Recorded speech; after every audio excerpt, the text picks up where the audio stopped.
আসসালামু আলাইকুম। হেটমায়ার জ্বরের পর বড় জয়, সুপার রেট শুরু ওয়েস্ট ইন্ডিজের। তাসিঙ্গা মুসেকিওয়ার রাতের ঘুমটা আজ ঠিকঠাক হওয়ার সম্ভাবনা কম। লোপ্পা দুটিকে ছেড়ে দেওয়ার পরই কারই বা ঘুম হয়।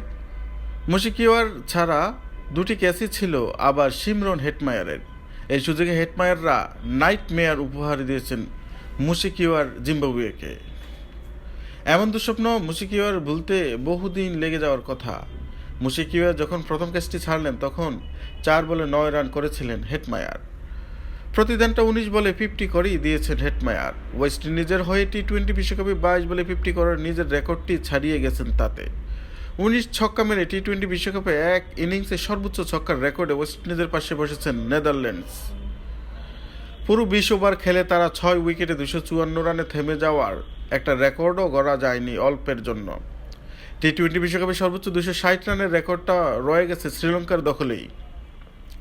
কিন্তু এবারে টি-20 বিশ্বকাপে এটি সর্বোচ্চ দলীয় সংগ্রহ। দুবারের বিশ্ব চ্যাম্পিয়ন্স ওয়েস্ট ইন্ডিজের জন্যই তাই। এত সব রেকর্ড দেখে মনটা নিশ্চয়ই ম্যাচের পর আরও খারাপ হবে মুশিকিওয়ার। অন্য কেউ বললে তিনি হয়তো ভাববেন সব দোষ বুঝি তার, তা দিলে একটু বুঝি অন্যায়ই হবে। তিনি যে হেটমায়ার ক্যাচ ছেড়েছেন তাকে 7-4 আর সমান ছক্কার ইনিংসে 34 বলে 85 রানে থামানো গেছে, কিন্তু তো ঝড় থামেনি। হেটমায়ারে যে ঝড়ের হাওয়া বইয়ে দিয়েছেন শুরুতে, বাকি ব্যাটসম্যানরাও সে পথ হাঁটতে লন্ডভন্ড করে দিয়ে গেছে জিম্বাবুয়েকে। সবচেয়ে জোরালো ধাক্কাটা দিয়ে গেছে হেটমায়ারের সঙ্গে রোবমান ফাওয়েল, যিনি 52 বলে 112 রানের জুটি গড়েছেন। হেটমায়ারের কথাটা তো এতক্ষণ জানলেই নেই। ভাওয়েলের ইনিংসটার কথাটা একটু ভাবুন। 16 বলে একসময় তার রান ছিল 14, সেখান থেকে কিনা তিনি 50 করেছেন মাত্র 29 বলে। ফাওয়েলও অবশ্য পরে আর বেশি দূর যেতে পারেননি, 35 বলে 59 রান করেই থেমেছেন, কিন্তু পরে ব্যাটসম্যানের ঝড়ের গতি বেড়েছে আরও। শুধু সংখ্যাগুলো একবার পড়ুন। শেরফান রাদারফোর্ড 13 বলে 31, রোমারিও শেফার্ড 10 বলে 21 আর জেসন হোল্ডার 4 বলে 13। কারো স্ট্রাইক রেটই 200-র কম নয়। এত বড় রান তারা করতে নেমে জিম্বাবুর করার কথা ছিল সামান্যই, তারা যে চেষ্টা করেনি তা নয়।